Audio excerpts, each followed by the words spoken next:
Assalamualaikum warahmatullahi wabarakatuh.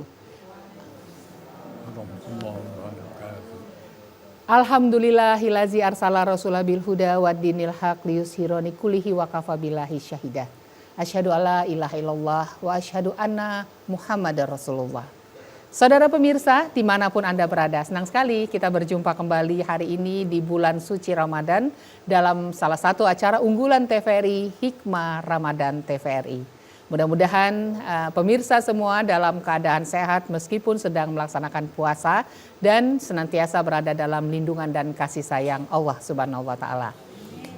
Pemirsa, hari ini di acara Hikmah Ramadan kita akan membahas tema Al-Quran memaknai kebinekaan insani. Dan hal yang luar biasa, audiens kita adalah Bapak Ibu yang luar biasa yang berasal dari Majelis Taklim Berumah, Beroyot Urang Diri Merancat. Assalamualaikum Bapak, Bapak-bapak. Assalamualaikum Ibu-ibu yang luar biasa. Yang masih muda-muda. Alhamdulillah, semangatnya muda-muda yang jelas ya Bu ya. Iya. Dan narasumber kita juga narasumber yang sudah sangat dikenal di Provinsi Sumatera Selatan bahkan secara nasional. Beliau adalah Bapak Kiai Haji Mal'an Abdullah MHI. Apa kabar Bapak? Alhamdulillah. Sehat ya Pak ya? Sehat tetapi tua. Tua itu nggak apa-apa Pak. Tua itu kan cuma masalah usia ya Pak ya? Iya. Tapi semangat. Aktivitas lancar Pak? Insya Allah. Insya Allah. Ya baik. Kita nanti akan segera berbincang-bincang ya Pak Ustadz Pak Mal'an.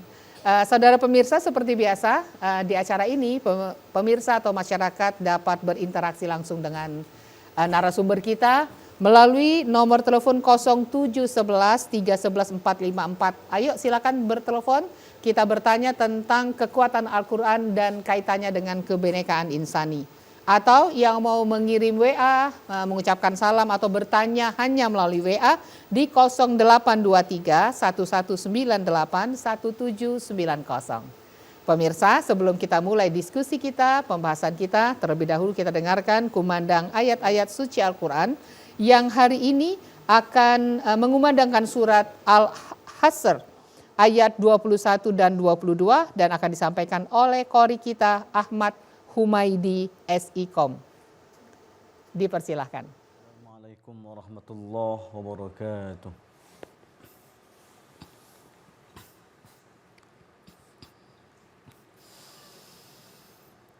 A'udzu billahi minasy syaithanir rajim.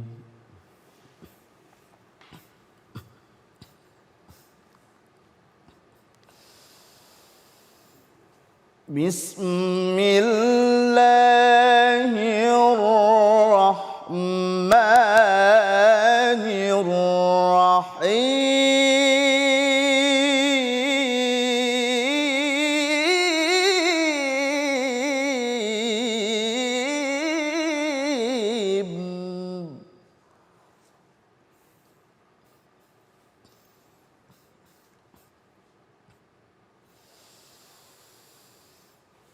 لو أنزلنا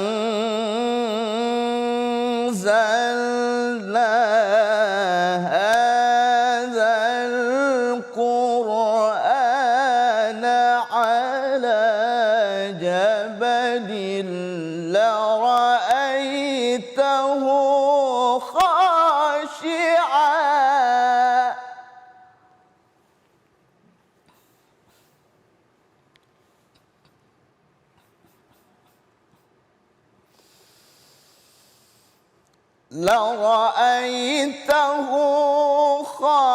خاشعا متصدعا من خشية الله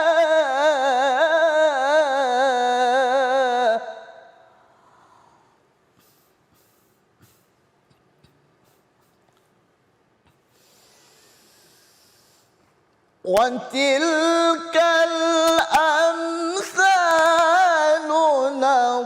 نضربها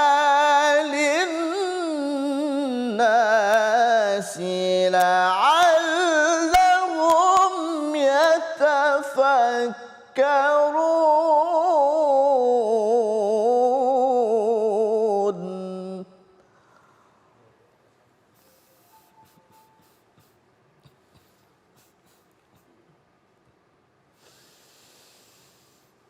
لو أنزلنا هذا القرآن على جبل لرأيته خاشعا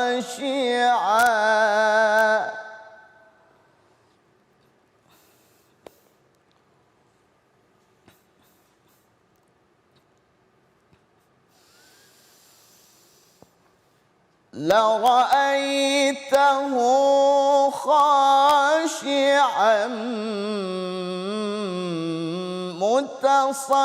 متصدعا من خشية الله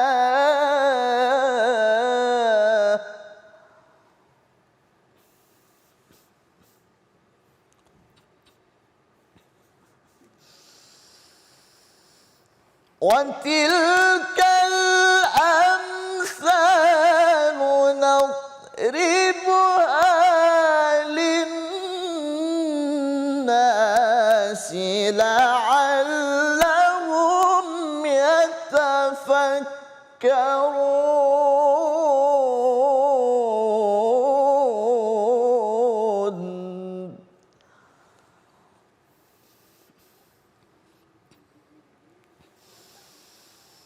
هو الله الذي لا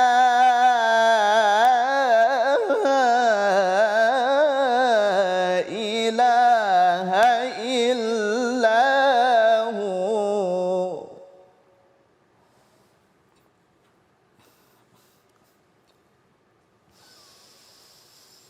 عالم الغيب والشهادة هو الرحمن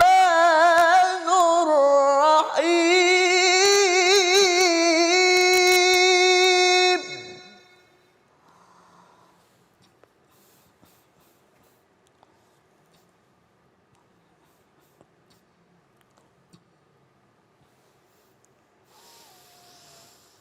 عالم الغيب والشهادة هو الرحمن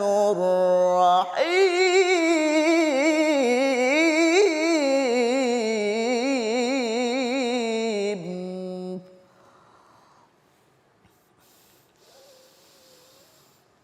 هو الله الذي لا إله إلا هو عالم الغيب والشهادة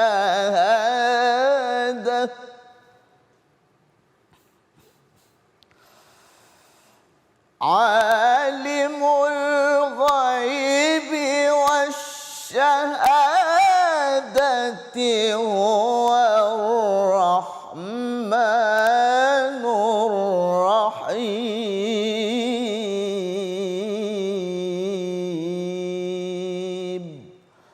صدق الله العظيم.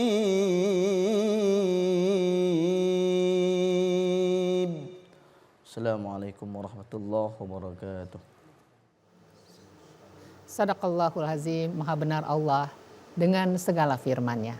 Baiklah pemirsa di rumah, kita mulai saja bincang-bincang kita pada hari ini dengan tema memaknai kebinekaan insani. Tapi sebelumnya kita punya yel-yel ya ibu-ibu ya, bapak-bapak. Hikmah Ramadan TVRI, sucikan hati. Sekali lagi ya, biar semangat ya. Hikmah Ramadan TVRI, sucikan hati. Ya, terima kasih Bapak Ibu. Baiklah. Pak Ustadz, kita mulai saja bincang-bincang kita pada sore hari ini. Sebenarnya bagaimana Al-Quran itu memandang perbedaan, keberagaman, baik dari sisi suku, budaya, agama. Sebenarnya bagaimana secara umum Al-Quran memandang itu, Ustadz? Ya, ini pertanyaan yang sangat relevan untuk ditanyakan ketika kita berada pada era perubahan yang sangat cepat sekarang ini. Al-Quran kalau kita ikuti saja misalnya pada surah Al-Hujurat ayat 13, Allah berfirman, Ya ayyuhan nas, inna khalaqnakum min dzakarin wa untha, wa ja'alnakum syu'uban wa qabaila lita'arafu. Wahai manusia, sesungguhnya kami menciptakan kamu dari seorang laki-laki dan seorang perempuan. Tentu maksudnya adalah nenek kita Nabi Adam alaihissalam dan Siti Hawa. Wa ja'alnakum syu'uban wa qabaila, dan menjadikan kamu kemudiannya itu berbangsa-bangsa dan bersuku-suku, lita'arafu, untuk saling mengenali satu sama lain. Ini ayat yang sangat jelas yang menunjukkan bahwa kebinekaan dalam kehidupan insani itu adalah sesuatu yang secara niscaya harus kita terima sebagai kehendak dari Allah Subhanahu wa taala. Dan ini yang menjadi semakin sangat penting pada era sekarang ini untuk kita fahami maknanya. Mengapa? Karena kita berada pada era yang sangat diwarnai oleh perubahan cepat dalam kehidupan insani, ya, yang menurut para ahli dipacu oleh gerak perubahan dalam bidang ekonomi, teknologi, dan juga komunikasi. Gerak perubahan yang cepat ini bisa kita keliru memaknainya kalau kita tidak melihatnya secara jernih seperti yang ditunjukkan oleh Al-Quran tadi itu. Apalagi kita di Indonesia, masyarakat Indonesia kan sangat majemuk, kita semua tahu itu ya. Dan sangat majemuknya Indonesia itu luar biasa. Kalau kita ikuti studi-studi misalnya oleh para ahli antropologi, kita di Indonesia memiliki 1.336 suku. Sangat luar biasa. 652 bahasa daerah. Dan orang Indonesia itu mendiami 17.500 lebih pulau.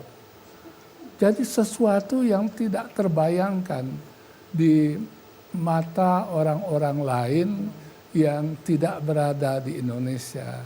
Karena itu perintah Al-Quran agar kita melakukan saling mengenali satu sama lain itu harus kita pahami secara sungguh-sungguh.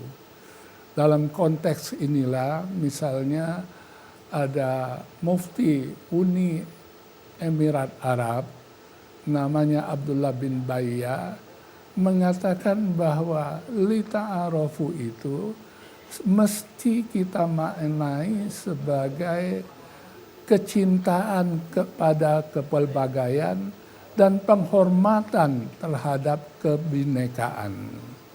Jadi hubbul ikhtilaf dan ihtiramul ikhtilaf. Bagaimana itu bisa kita maknai dan kita ambil manfaatnya, ini tantangan bersama kita.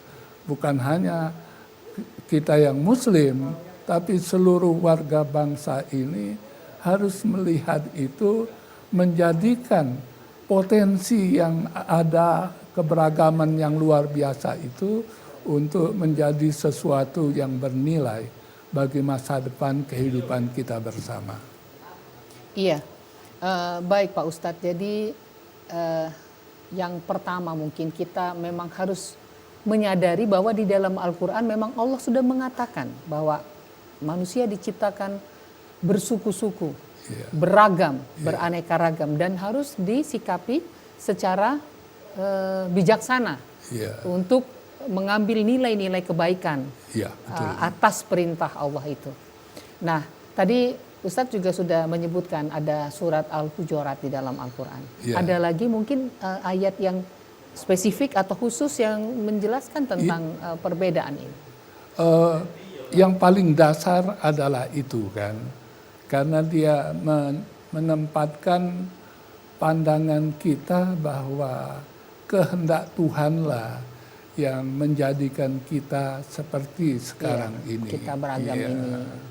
Karena itu kemudian lanjutannya banyak ayat-ayat yang lain, misalnya bagaimana implementasinya dalam berbagai sisi kehidupan. Tetapi awalnya harus dari kesadaran itu. Kesadaran bahwa kita ini diciptakan oleh Tuhan memang begitu. Tuhan bisa saja kan menciptakan kita ini seragam. Tapi itu bukan kehendaknya. Kehendaknya adalah kita harus dijadikan makhluk yang berbangsa-bangsa dan bersuku-suku. Dan itu kemudian kita tahu bahwa masyarakat di dunia sekarang ini terbagi atas negara-negara bangsa. Kalau kita ikuti studi-studi yang ada di dunia ini sekarang ini ada 195 negara yang bernilai sebagai negara bangsa adalah 194. Yang tidak itu hanyalah negara Vatikan. Ya, selebihnya negara bangsa semua.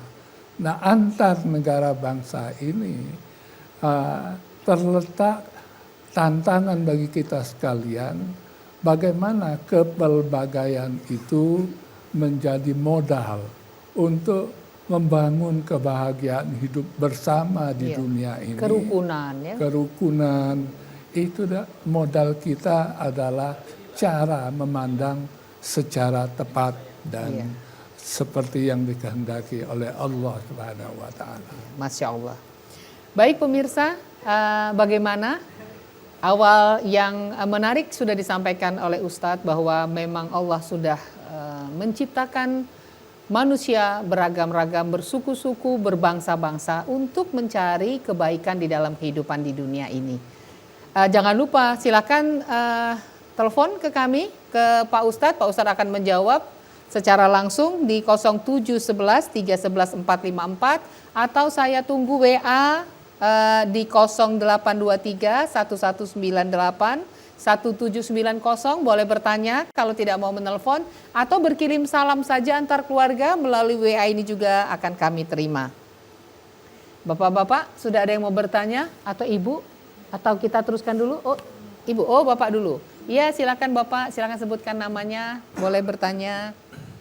Terima kasih host yang memberikan kesempatan kepada saya.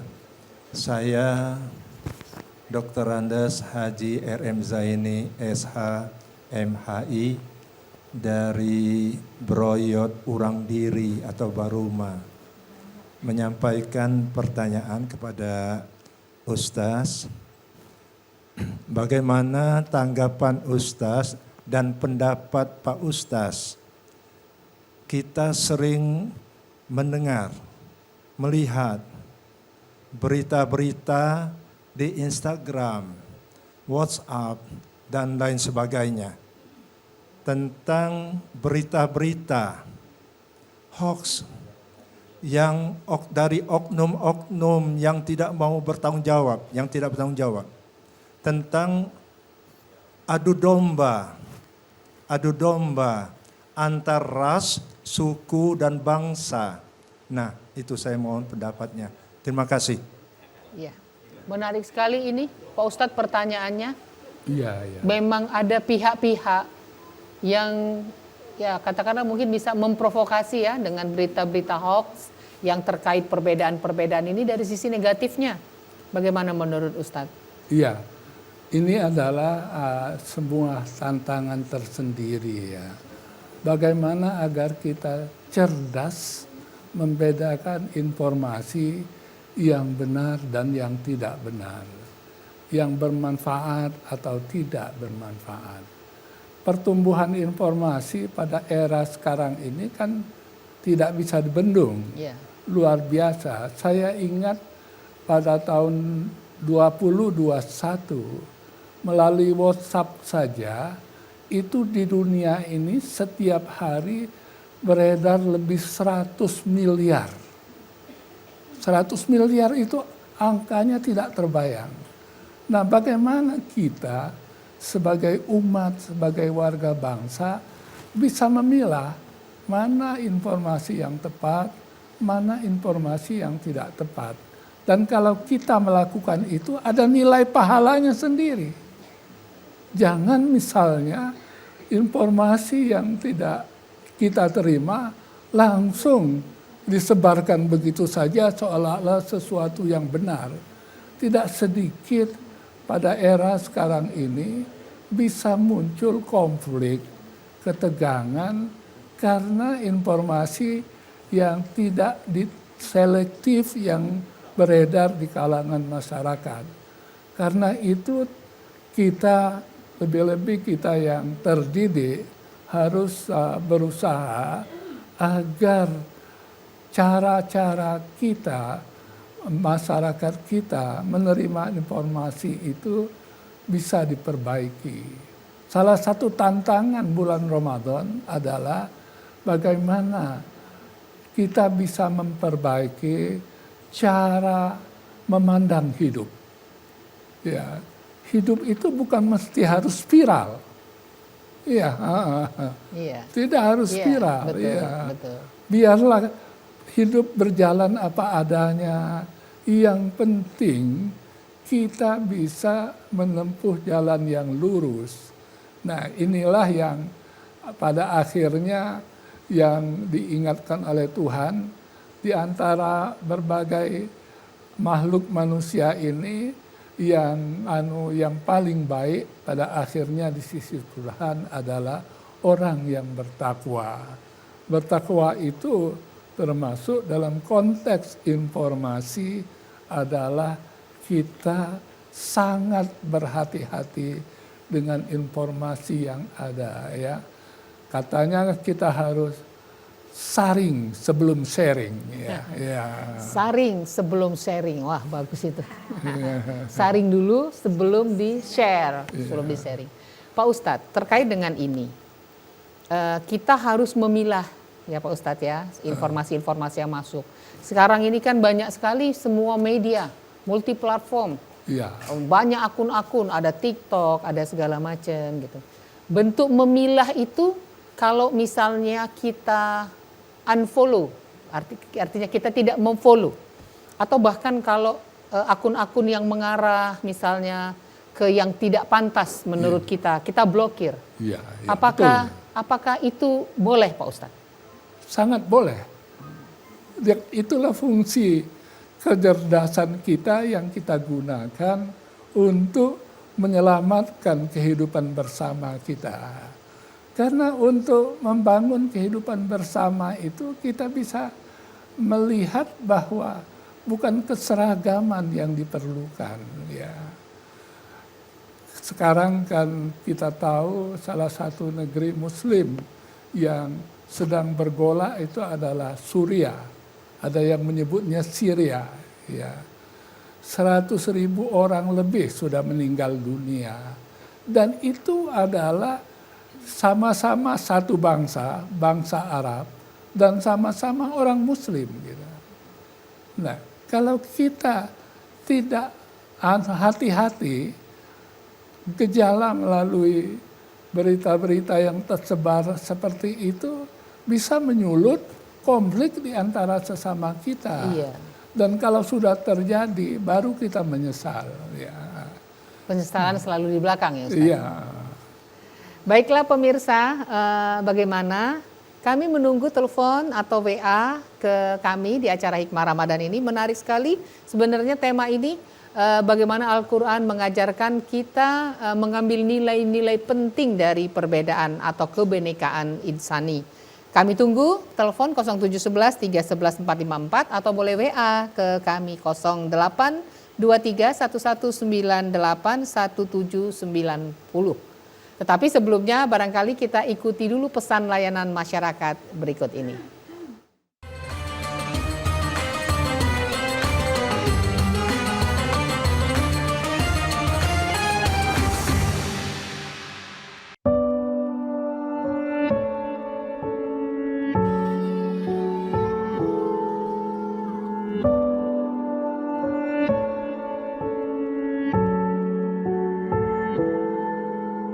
Jadikan Ramadan ini sebagai momentum kita untuk membersihkan hati, meluruskan niat dalam menjalani hari-hari. Mari kita isi hari-hari dengan penuh kebaikan, kesabaran, dan ketakwaan agar mendapat keberkahan dari Allah Subhanahu wa Ta'ala. Saya Haji Teddy Melwansa, Saya Haji Marjito Bahri, atas nama keluarga dan segenap jajaran pemerintah Kabupaten Ogan Komering Ulu mengucapkan selamat menunaikan ibadah puasa 1446 Hijriah. Marhaban ya Ramadan. Salah satu program Kementerian Pertanian Republik Indonesia dalam meningkatkan swasembada pangan dan menuju lumbung pangan dunia 2045 adalah melahirkan petani milenial, petani berusia 19 sampai 39 tahun, dan atau petani yang adaptif terhadap teknologi digital. Petani milenial dirancang untuk memberikan pendidikan dan pelatihan yang dapat meningkatkan keterampilan dalam usaha tani. Aplikasi Mitra 3M ini memudahkan kita untuk berbudidaya ikan, di mana di dalamnya itu sudah ada panduan SOP-nya, baik dari sebelum tebar sampai dengan panen. Nah, di aplikasi ini juga nanti ada saran pemberian pakan, ada analisa keuangannya, jadi mengetahui kita itu budidaya itu untung apa rugi. Untuk melihatnya itu kita harus aktif memakai aplikasi ini. Semakin kita aktif, semakin kita rajin mencatat, maka data yang kita terima di aplikasi ini semakin akurat. Aplikasi ini sangat bermanfaat dan berguna bagi kita untuk berbudidaya ikan. Generasi muda jangan malu jadi petani. Petani itu keren. Sekarang eranya digitalisasi, petani melek digital.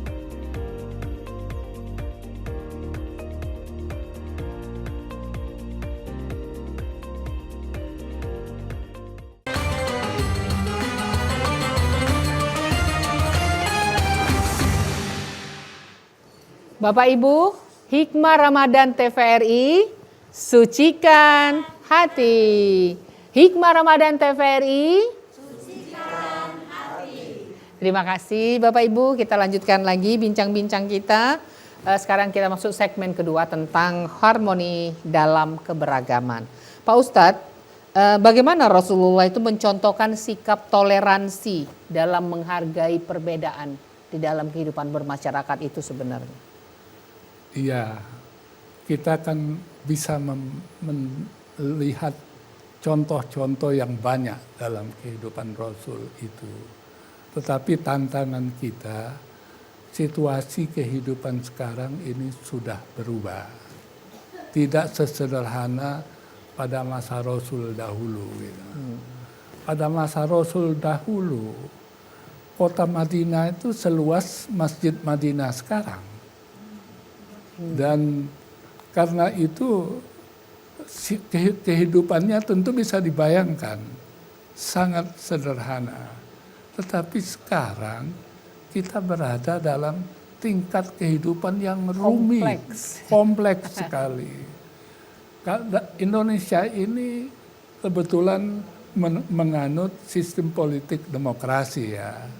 Dan posisi Indonesia itu adalah nomor 3. Nomor 1 terbesar negara demokrasi itu adalah India. Dan India itu penduduknya mayoritas beragama Hindu. Yang kedua adalah Amerika. Penduduknya beragama Protestan. Sedangkan kita di Indonesia pada nomor urut yang ketiga. Penduduknya adalah mayoritas Muslim. Karena itu kalau kita di Indonesia bisa mengelola kehidupan demokrasi ini dengan baik, ini adalah menjadi contoh bagi dunia bahwa negeri Muslim itu bisa berdemokrasi dan bisa memperoleh kemajuan pada masa sekarang ini. Nah, tantangannya adalah itu yang terpenting bagi saya gitu kan. Untuk kita sadari bersama, melihat masa kini menuju masa depan yang lebih baik bagi generasi-generasi anak cucu kita mendatang itu. Dan contohnya itu ada pada masa kini. Misalnya saja, kita kenal negeri Qatar ya. Qatar itu negeri kecil. Luasnya itu lebih luas sedikit dari Provinsi Banten. Penduduknya hanya 350.000 penduduk asli, 2,5 juta pendatang. Jadi berapa kali lipat jumlah pendatangnya itu. Tetapi pemerintah Qatar bisa mengelola potensi minyak bumi dan gas alam cairnya itu dengan bantuan para pendatang ini. Nah, inilah contoh bagaimana kebinekaan itu bisa, kalau bisa dimanfaatkan secara baik, bisa menambah kualitas dan kemajuan pada masyarakat di tempat yang bersangkutan itu. Saya pernah pergi ke Eropa, diajak anak saya dengan keluarga untuk menuju Eropa itu naik Qatar Airways. Begitu naik pesawat Qatar, ternyata kru pesawatnya bule semua. Tidak ada satupun yang pribumi. Apakah orang Qatar ribut? Tidak. Karena ternyata dengan menggunakan tenaga-tenaga asing itu, mereka bisa menggapai kemajuan. Qatar Airways adalah salah satu maskapai penerbangan yang terhebat di dunia sekarang ini. Padahal dalam kondisi yang seperti itu kita bisa melihat banyak contoh lain pada masa sekarang. Menurut saya yang harus kita lebih renungkan adalah situasi masyarakat sekarang. Kebetulan ini yang menjadi audiens kita ini adalah orang-orang meranjat ya, ya orang-orang meranjat. Di Qatar itu ada anak dari orang meranjat yang perempuan yang berdiam di sana ya. Ya, dia menikah dengan orang Denmark yang Muslim. Pada mulanya dia berusaha di Shanghai, Cina. Tapi belakangan yang Shanghai itu dikelola oleh orang lain, dia memindahkan usahanya ke Timur Tengah dan keluarganya tinggal di Qatar gitu. Apa yang dia lakukan adalah usaha yang terkait dengan potensi Qatar untuk menggali minyak bumi dan gas alam cair itu. Peralatan-peralatan yang diperlukan untuk itu dia sediakan dan dia sewakan. Jadi bayangkan, sudah terjadi bahwa masyarakat Muslim di sini bisa hidup di mana saja sekarang ini, di mana potensi itu berkembang. Saya pada waktu pulang, kebetulan kami itu mampir lagi di Doha, Qatar itu, besan kami pada waktu itu bertanya kepada orang Indonesia yang kebetulan akan pulang dari Qatar, dia orang Lombok, bertanya di mana dia bekerja di sini. Rupanya dia menjadi pembantu rumah tangga di situ, dan berapa penghasilan dia. Penghasilan dia kalau dirupiahkan pada waktu itu 75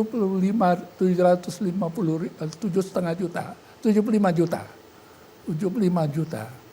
Sangat besar karena dia dia berdiam di rumah itu, kemudian penghasilannya itu penuh dia bisa terima dan dia kirim ke tanah air.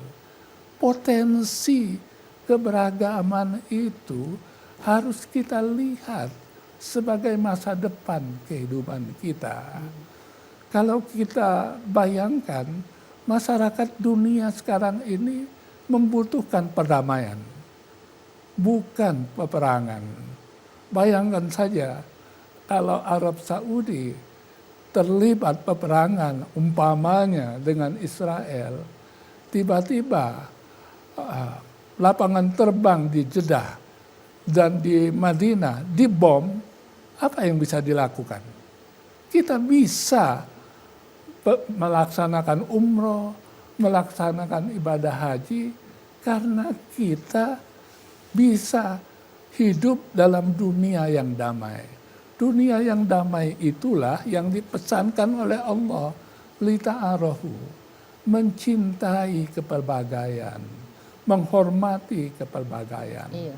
Jadi bagi saya yang paling penting lihat juga realitas sekarang, bercermin dari apa yang sudah dipesankan langsung oleh Allah Subhanahu wa taala dan hadis-hadis Rasulullah sallallahu alaihi wasallam. Bagaimana kita bisa menempatkan diri, mempelajari situasi, mengambil kebaikan dan bersikap. Menentukan kita berada di sini. Atas sikap orang lain kita harus memakluminya begini. Apa yang kita bisa bantukan? Kapan kita harus diam? Mungkin begitu. Sehingga terjadi kedamaian tadi. Iya, betul, persis. Iya. Pak Ustadz, ada pertanyaan sudah lewat WA. Kita baca dulu ya Pak Ustadz ya. Assalamualaikum Ustadz, mau nanya. Saya lihat di suatu tempat sering sekali terjadi perselisihan antar pengurus masjid. Berarti sama-sama muslim nih. Masalah-masalah sepele, dia ngirim WA-nya bener-bener ini apa? Bener-bener familiar. Masalah-masalah sepele, bahasannya. Mengapa pengurus masjid itu sering tidak sepaham ya Ustadz? Dia nanyanya ke Pak Ustadz, kenapa pengurus masjid sering nggak paham, nggak sepaham? Silakan Pak. Mengurus masjid itu perlu kearifan sendiri. Bagaimana bisa perbedaan pendapat di lingkungan orang-orang yang ada di lingkungan masjid itu bisa dipertemukan. Cara mempertemukannya yang paling baik adalah dengan menjelaskan misalnya yang diperbedakan itu secara ilmiah bagaimana itu ditempatkan dalam Islam. Kadang-kadang soalnya kan soal kecil gitu. Iya, soal sepele katanya tadi. Soal sepele gitu. Tetapi kalau pengalaman saya kebetulan juga dekat pengurus masjid, pembina masjid, masjid di dekat kami ada, kemudian selain itu pembina di Masjid Agung Palembang gitu ya. Selalu yang kita tekankan misalnya masjid itu mungkin punya tradisi yang sudah diterima dari tahun ke tahun. Tradisi itu bagian dari sesuatu yang harus menjadi kewajiban pengurus masjid generasi sekarang untuk melestarikannya. Karena diterima dari orang yang berstatus wakif, yang berwakaf untuk masjid itu. Katakanlah di Masjid Agung. Dia didirikan pada tahun 1748 ya, digunakan di Masjid Agung itu dari zaman Sultan Mahmud Badarudin Jayawikramo. Dari masa Sultan itu, mereka mendirikan Masjid Agung itu dengan tradisi yang diterima oleh masyarakat dari masa ke masa.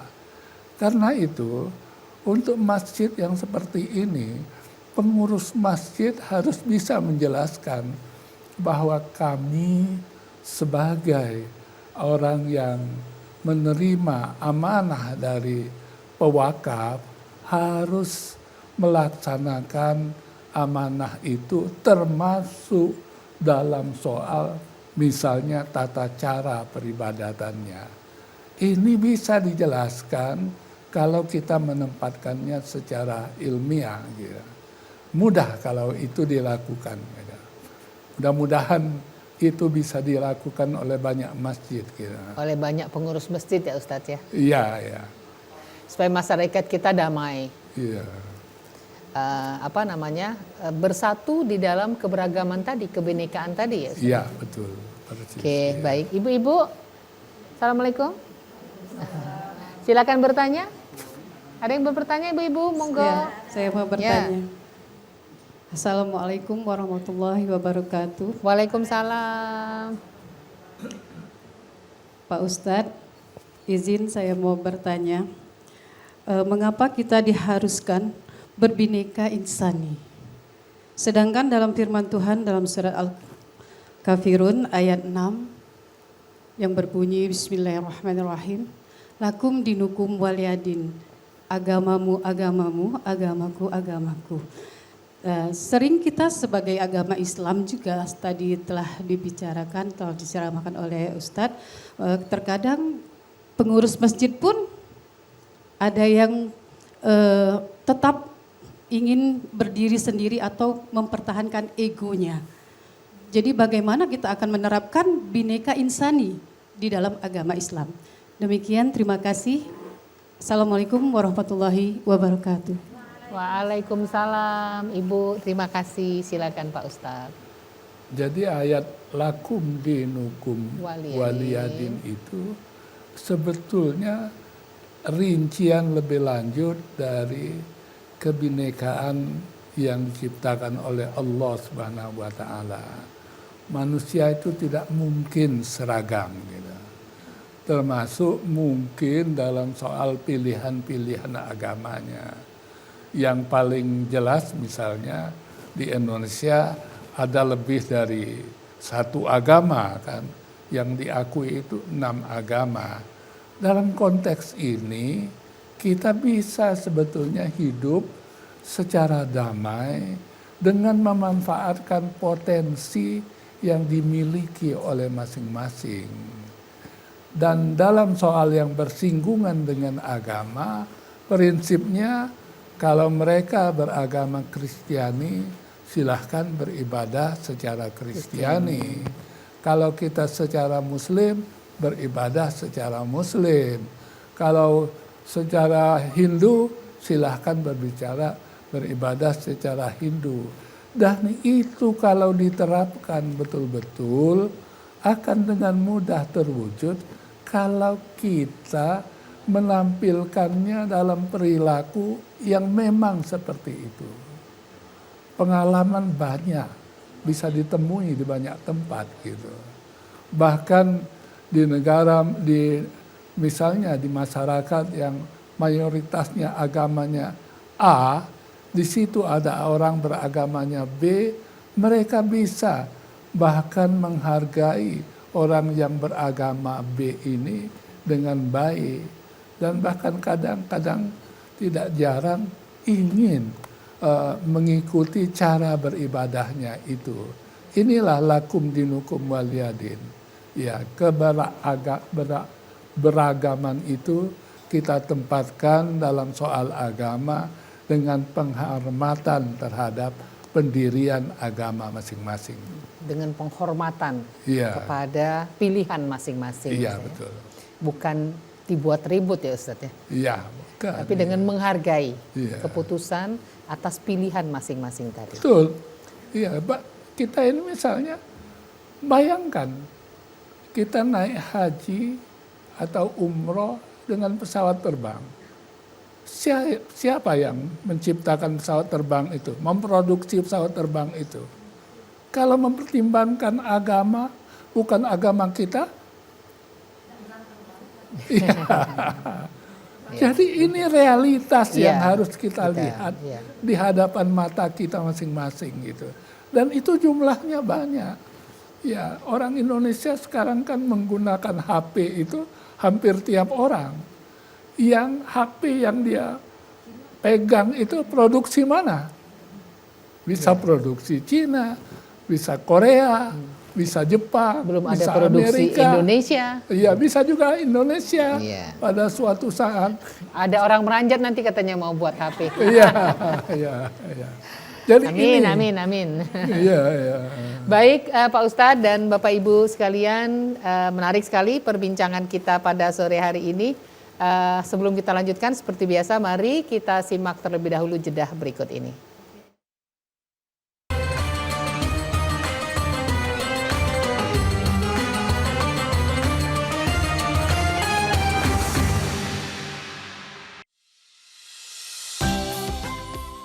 Semarak bulan penuh rahmat dan ampunan bersama program TVRI Sumatera Selatan spesial Ramadan.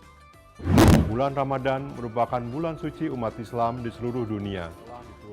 Menghantarkan waktu berbuka puasa Anda diisi dengan pembahasan kosakata Islam dalam kehidupan sehari-hari bersama tokoh agama di kota Palembang.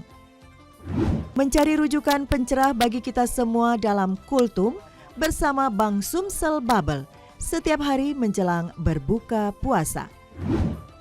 Tebarkan kebaikan Ramadan melalui program TVRI Sumatera Selatan. Sucikan hati di bulan Ramadan.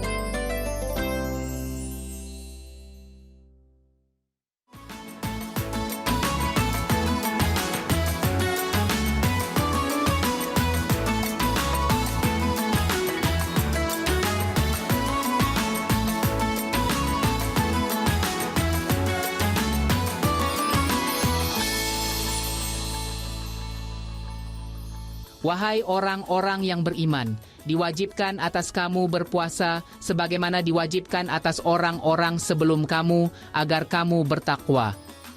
Bulan Ramadan adalah kesempatan untuk memperbaiki diri dan meningkatkan keimanan kepada Allah Subhanahu wa Ta'ala. Mari di bulan yang penuh berkah ini, kita mencari kemuliaan Ramadan. Bulan penuh berkah, saatnya kita memperbaiki hati dan saling memaafkan. Kita sambut bulan Ramadan dengan hati yang ikhlas dan penuh doa. Semoga ibadah kita di bulan ini membawa kebaikan dan diredhoi Allah Subhanahu wa Ta'ala. Mari kita saling menghormati, khususnya kepada saudara-saudara kita yang sedang menunaikan ibadah puasa. Mari kita ciptakan harmonisasi dan kerukunan umat beragama. Bulan Ramadan adalah kesempatan untuk meningkatkan kesabaran dan kepedulian terhadap sesama. Semoga di bulan ini selalu mendapatkan pahala yang berlipat ganda dalam kebaikan. Sucikan hati dan pikiran di bulan yang penuh berkah dengan perbanyak zikir dan tadarusan. Jangan biarkan hari-hari berlalu tanpa melakukan ibadah.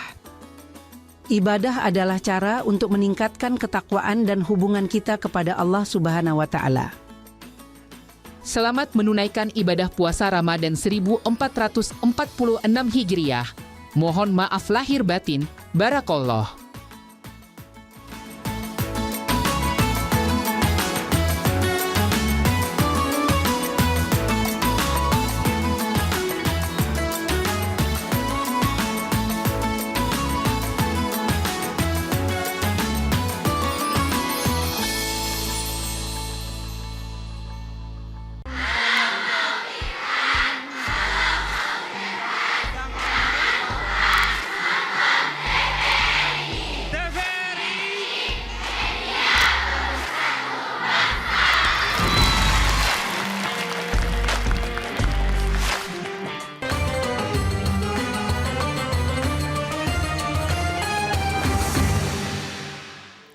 Saudara pemirsa dan Bapak Ibu yang berada di studio Hikmah Ramadan TVRI. Sucikan hati. Iya, baik. Pak, ada WA lagi. Assalamualaikum Pak Ustadz, selamat sore, izin bertanya. Bagaimana peran keluarga dalam menanamkan nilai-nilai kebinekaan yang sesuai dengan ajaran Islam kepada anak-anak? Mohon jawabannya, terima kasih Pak Ustadz. Ya, ini pertanyaan penting karena sudah terlihat bahwa dari penanya dia merasa harus bertanggung jawab terhadap kemampuan mendidik anak-anaknya agar terpelihara dari katakanlah bentuk-bentuk komunikasi melalui dunia maya ya. Komunikasi dari dunia maya itu makin dominan ya. Kalau kita ikuti berbagai usaha yang dilakukan di tingkat masyarakat muslim, kita bisa belajar mungkin salah satunya yang paling tepat untuk kita terapkan kepada keluarga kita.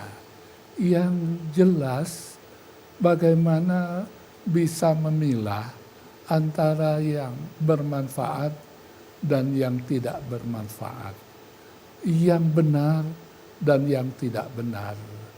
Yang itu saja kalau sudah bisa dilakukan akan sangat penting bagi masa depan anak-anak kita dan cucu-cucu kita. Kalau kita generasi tua kan sudah bukan pemilik masa depan lagi kan. Anak-anak kita dan cucu-cucu kita itu akan memiliki masa depan.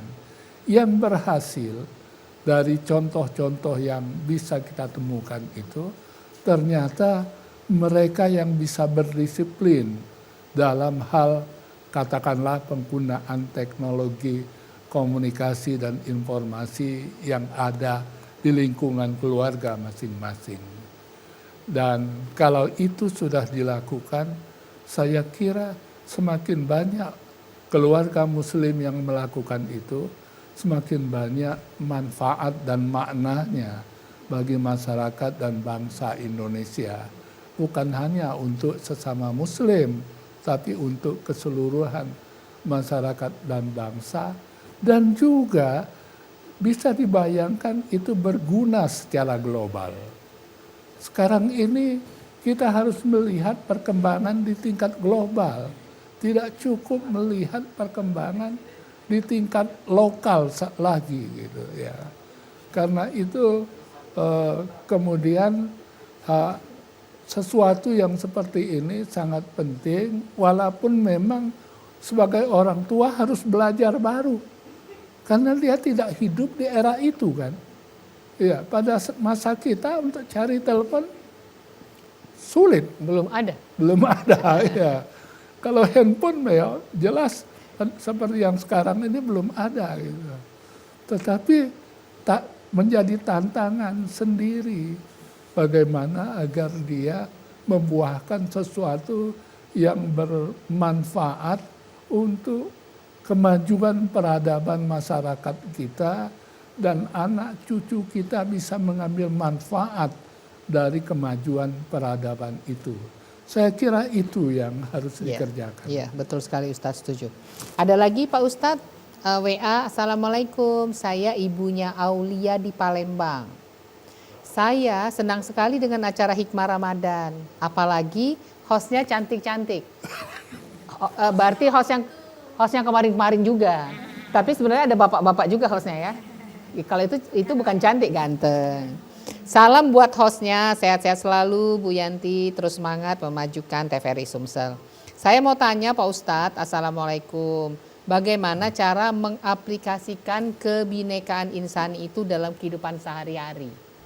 Apa yang harus kita lakukan? Sebetulnya tidak sulit. Karena dalam komunikasi sehari-hari, kita itu banyak melakukan pilihan-pilihan rasional. Misalnya kalau membeli sesuatu kita pilih yang baik kan.